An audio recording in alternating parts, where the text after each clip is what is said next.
Welcome to Looking into Cultures. This isn't exactly a Christmas show, but we do have some gifts to give. Excuse me, is this Bethlehem? No, this is the North Pole. But I thought I was following the Star of the East. No, those are the Northern Lights. This is the Aurora Borealis. Oh, well, I'm lost.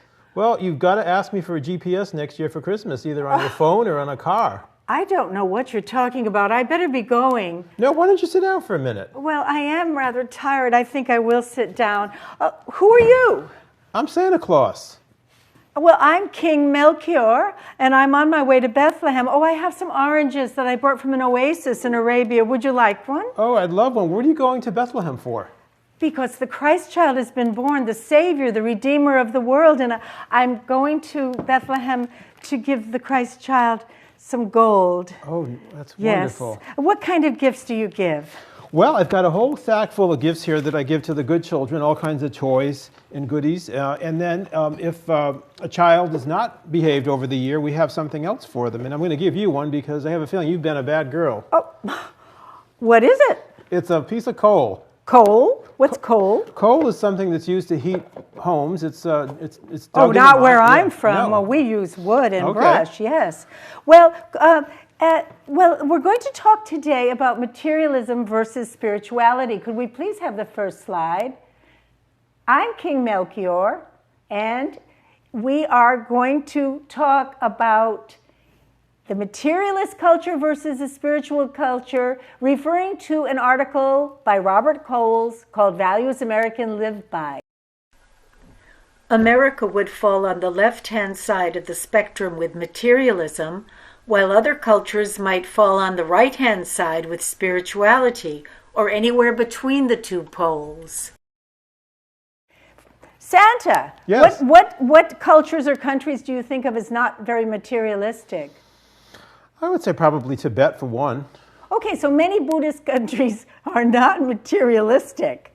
And also, I looked it up and it said that Costa Rica is considered not materialistic because it has no army. Okay. And it's not, therefore, imperialist or expansionist. And also countries like, for example, Ethiopia, which we are seeing some images on the screen behind us of both capitalist and materialist Christmases and deeply spiritual Christmases such as that in Ethiopia. Can you think of any time in American history when there was an anti-materialist movement? A time, probably the 60s, I would say, when people were more into peace and right, and that type of rejected thing. materialism. Yeah. My mother always used to say, when are you going to get off that anti-materialist kick? But, you know, I mean, I was just part of that. And also, like, for example, the Quakers, yes. they tend to be pacifists. True. Pacifists tend to be less materialistic and more spiritual. And in the movie we're going to see later, we're going to be looking at Ethiopian culture, which they have a Christmas pilgrimage every year, which is very, very full of pilgrims who are very poor, and they walk for a week or more, eating sweet peas by the side of the road to get to the holy city of Lalibela in Ethiopia. I see. But now let's turn back to America. Could we have a slide number 2, please? And we're going to talk about America in the early days, God and nature. America was considered Eden. It was spirituality was part of nature. Do you know anything about Thoreau and Emerson? Yes, they were very much into peace and spirituality. Transcendentalism. Exactly. They believed that God was transcendent and that they called the spirit or God the oversoul. And these painters are from the Hudson River School. This is by Albert Beardstock. Okay. And you can see that it's very ethereal, it's very sublime, and it's supposed to represent God in nature. And so until industrialization took over, this was the concept about America as a country, as an Eden. Could you please take the slide off? Okay, well then what happened after that with the Industrial Revolution? Well, things became mass-produced, and then consumerism took over, where people started looking for things to buy constantly and focusing less on nature and peace and spirituality. Okay, could we have the next slide, please? This is a slide that shows a painting of Penn Station excavation in New York City. And the transcendentalists and the Hudson River School painters, people of that time, saw industrialization as a threat. And that we were going to lose our spirituality in this mass production and mass consumption. And look how we've increased it's that. Happened. Could you please take the slide off? Okay, and so let's talk a little bit about how our production and consumption has increased.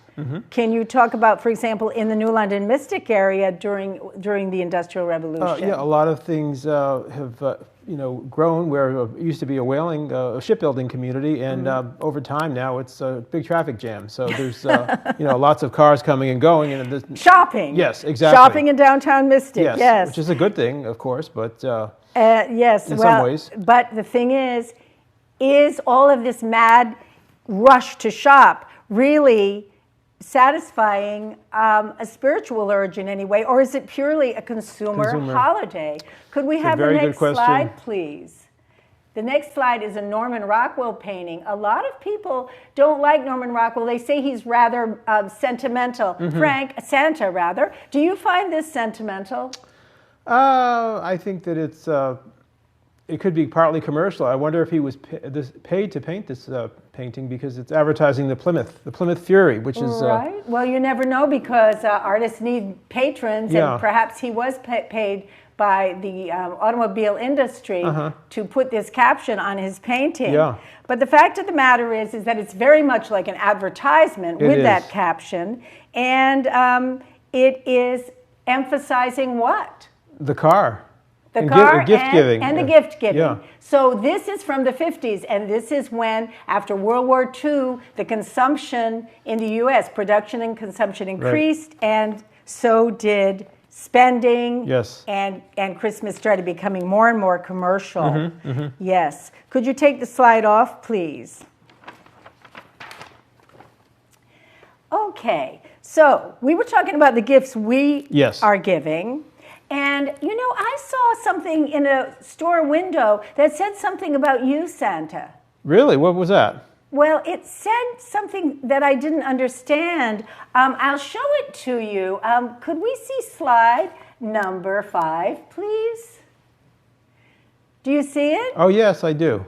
So what does that mean, I put out for Santa? Well, I think they're talking about the cookies, and that's fine. I mean, if people are putting out milk and cookies, I love that, and that's great. Could you take the slide off? However, I will say you better watch out if you're meaning something else, because we don't want to be adulterating the holiday and making it something that's not innocent and it's for children. I think that we want to keep the spirit of Christmas as lighthearted, let your heart be light and childlike, and not try to make it something that's sort of got an adult connotation to it. So, well, I was really surprised when I saw this because, first of all, I didn't know what it meant. But there were other towels also, and there was one that said it had a picture of a Christmas tree with a little girl in front, and it said "Jolly as F blank blank K." Would you give a gift like that? Whoever buys that is going to get a piece of coal from me, I would think. I don't approve of that. No, well, I really was stunned when I saw that, even though I didn't know what it meant. But somehow I had an inkling that there was something off, but I wasn't quite sure it was. It's certainly nothing like my gift, which is a box of gold. But, the other thing about the holiday, Christmas, that I've noticed is that the holidays of Halloween, Thanksgiving, sort of, and then Christmas all the way through to New Year's, it's conflated. That means it's all squished together. Do you think so?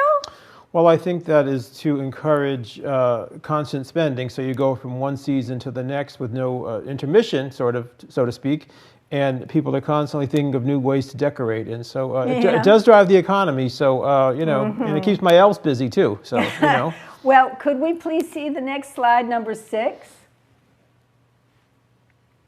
So see, this is what I'm talking about.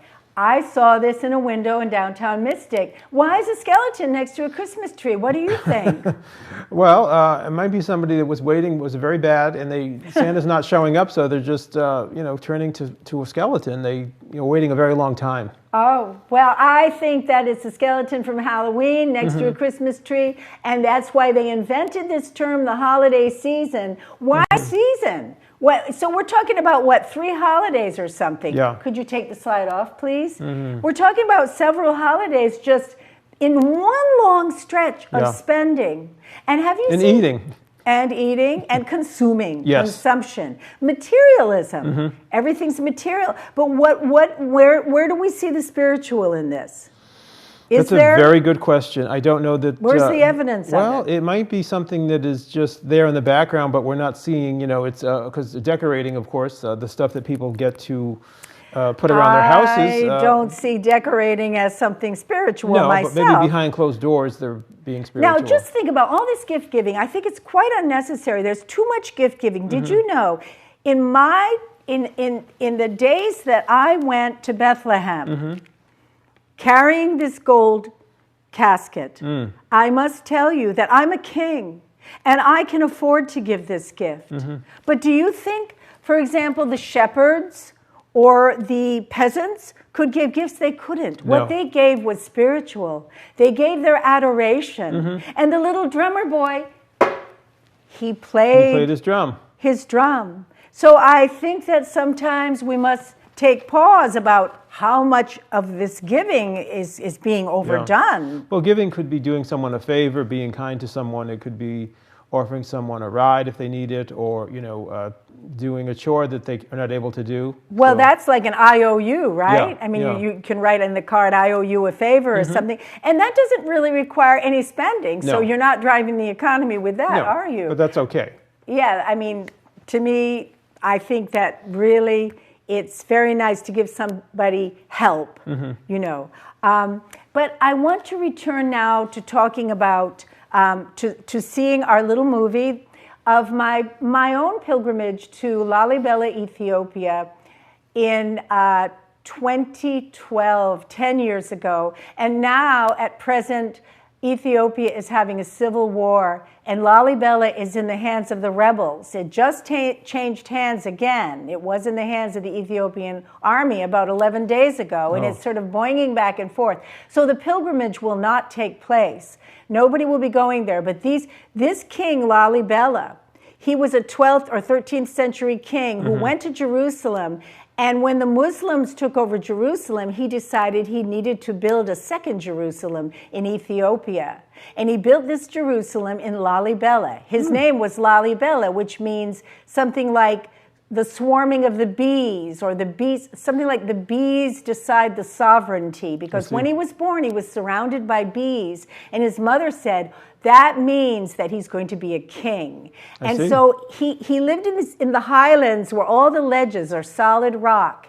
And as he says it, with the help of the angels, they built 11 churches out of solid rock. Wow. Which you are going to see. It's a UNESCO World Heritage Site, and you're going to see it in the movie. Okay, Could let's see we it. please run the video of the Gena pilgrimage?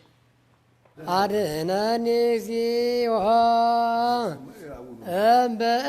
እምበእሲኩይ እምሰብእ አማጺ ወሃባሊ ባላኒ እስመ አንተ ትቤ እግዚኦ ተመየጡ አብየ እዝየከል ኪዳንየ ዘመሃልኩሎቱ ለኖህ ገብርየ ወፈኖክዎ ለዮናስ ብሔረ ነነውየ ከመ ይስክሎሙ ወእንዝ ጾሙ ወጸለዩ ሰብአ ነነዌ ወነስኡ እግዚአብሔር ይቤ ዘጾመ ወጸለየ ወሰአለ እሙና የነስእ እሴቶ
Well, Santa, what did you think of that place? Well, it was wonderful. They really, they make Christmas all on their own without me. I don't have to do any work. Would you like to make a delivery there? I'd be happy to, but I think that they're doing it on their own. Kind of, it's very peaceful, and everybody seemed very happy in the video. Did you notice the kind of gifts that they could buy there? Very simple, nothing that's mass-produced stuff that honors their religion. And it was all related to religion. Yeah. The only image in there that was not was a tailor with a sewing machine. I saw that. Yeah. Yeah. What was he making? Somebody's costume or somebody's robe? Well, probably mending things, Yeah. I would imagine. Yeah, it could be making things, but the people are pretty, a lot of the pilgrims are quite tattered. Anything else you noticed in there? Just everybody seemed very friendly and smiling and very happy. And yeah, it's a very fulfilling thing. I mean, these are very devout Christians. It's the Ethiopian Orthodox Church, and they definitely, this is a great achievement, accomplishment to go to the second Jerusalem. It'd be just like, a Christian in the early days making it to Jerusalem. Yeah. So it was a very wonderful experience. It was amazing. How do they treat you? What were how do they react? Oh, well, there's a lot more tourism now. Of course, not now with the war. Yeah. But a lot of foreigners do go there to take part in the pilgrimage. And so the town has grown a lot, especially since it's been designated a World Heritage Site by UNESCO. So you're very much welcome. I mean, you're perfectly integrated. I mean, you can sit among the pilgrims and you can keep a vigil all night if you want to with them. And, in a way, it's a little bit, the tourism industry is actually beginning to, I don't know, sort of ruin it a little bit, I think. A lot of big kind of hotels Really? are popping up, and Okay. it's changing the the mood of the place, the atmosphere of the place. Yeah. But now it's been ransacked. I mean, just in this war, they ransacked the airport. So no planes can fly in there. I guess they 'cause they're currently at war. Yeah. I guess they messed up the runway. I'm not quite sure, but they ransacked the terminal. So it's very sad. I mean, it means a lot to me. Yeah. It was a very meaningful experience, and yeah. You'd like to go back, I bet. Well, I At mean, some point.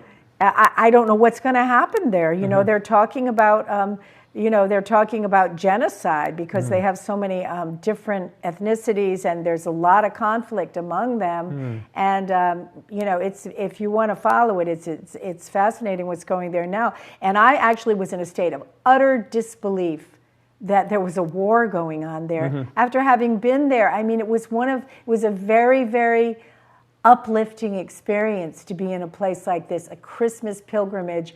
There wasn't that feeling that you have here in the American Northeast, where everything is driving you to participate in this, what to me is a full-blown capitalist orgy. I'm sorry to be so harsh, but really. Well, what they need is the gift of peace. That's it, you know. I went to a Christmas party once, and I took a little handheld tape recorder, and I went around to the guests, and I said, do you think it was a Christmas party. I said, do you ever think we'll have world peace? Because, we have this phrase, peace on earth, goodwill towards men. Right. And many people, they just sort of stammered. I mean, they just couldn't answer that question. And Kent, what do you think? Well, I think that, part of the whole, it's part of how the economy works. We have to have people buying things to pay people. So it does drive, it's the way of the world, unfortunately. I don't know. To me, it just seems that if an economy only depends on people buying things that generally they don't need, and in planned obsolescence, so that you have to get rid of something that you really liked and really worked well because they don't, you can't get it again because they don't make it anymore. I just think I don't think it's a healthy system. No, well, there's more the field of recycling and, repurposing things. So there's a lot of that's coming out of, the economy now too. So there's new businesses being sort of created to address what you just said, which is, people just buying things they don't need. So now they're kind of recycling things, repurposing. Right. But for some reason, to me, I would prefer a simple life. I think about like the Shakers. Have you heard of the Shakers? Yes. So like the Shakers, I went to the Shaker Museum in Massachusetts once, and they had a slogan, which is hands to work and hearts to God. Now, that's not going to mean anything to an atheist, but if you kind of think about it just in basic terms, if you work and you're productive, but you also have an inner spiritual life, and you don't, everything is not something from outside.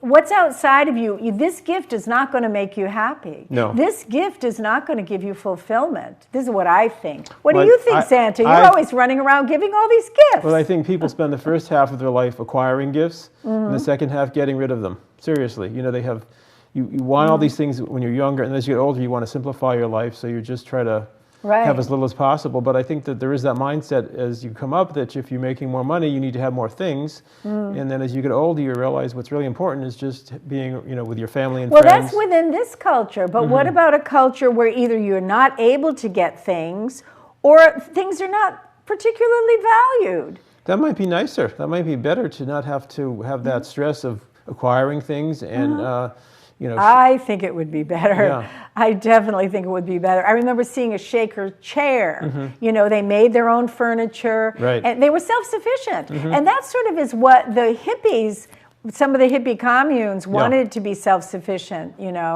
and so that idea of self-sufficiency and the Amish, the Amish.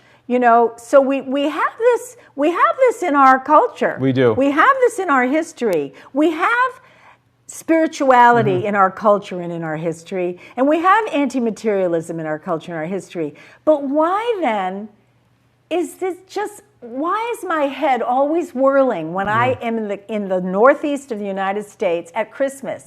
I feel like I am being centrifuged, just pulled down into this spending, mania. It's too much. Well, it's a magical time of year. I think, like I said earlier, I think it's for children, and it's exciting for kids to wake up Christmas morning and think, what did I bring them? And they do get rewarded if they've been good, and they get some nice gifts. And it's always exciting to get something new when you're a child. But I think that when you're an adult, it's a little bit different, where you should be giving more of your time and of your spirit. More so than, well, the other thing is the poverty in Ethiopia. I think about the poverty in Ethiopia, and then you think of the person here who says, oh, what am I going to give Joe? He's got everything. What do you give to the person who has everything? Well, get him a towel that says, I put out for Santa. He really needs that. You could make a donation to one of their favorite charities and say that I gave this to the Humane Society or to animal shelter, or something like Oxfam America, which would your money to a charity like Oxfam would help people in Ethiopia.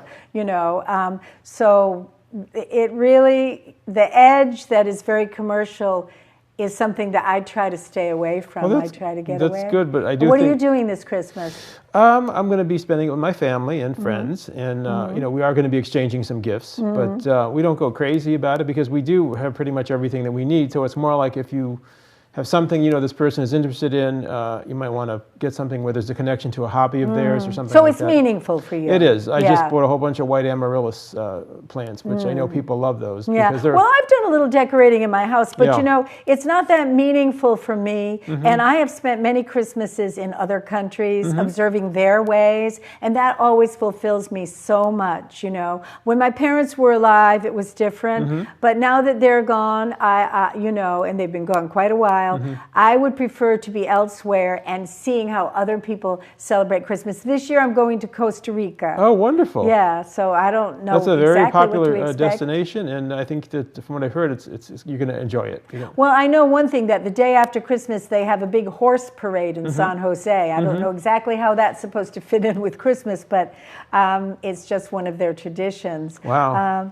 So sounds like a lot of fun. Yeah. There's something I have in this gold box, something I think that would be a wonderful gift for anyone who is at a loss for words, if they don't know what to get someone, and instead of getting one of those, my gold box, you're giving it to me? What's inside is for... You're giving it to Cynthia. To Cynthia, but it's for Cynthia to give to somebody else. I think that you really? might run into... Can I rip it open like I did as a kid? Open it up. Oh, see that was the fun, but you did it so well. I'll never get it open. One of my elves did it for me. This is impossible. We'll have to do it after the end of the show, I believe. No, you don't want to do it now? Well, you rip it open. I know I'm supposed to. Good thing it's not fragile. Oh, and by the way, during the Depression, an orange was a very fabulous, marvelous, rare gift. My father told me my parents grew up in the Depression. This was a rare gift. And now when you see the glut of Christmas presents that children can get, the ones whose parents are able to spend. There you go. Check it out. It's just, to contrast a single orange that my father got in his stocking with, getting, a computer and all these high price tag items. Okay, here we go. What do you think? Webster's New World Thesaurus. I love words. You love words, and I thought instead of having something, people are at a loss for words and using all these slang words, why not have something that is, Oh, thank you so much, Santa. Well, thank you very much, everyone, for coming and listening to Looking into Cultures. And we hope that you have a very spiritual and materialist, if you wish, but very meaningful Christmas, which combines both the material and the spiritual.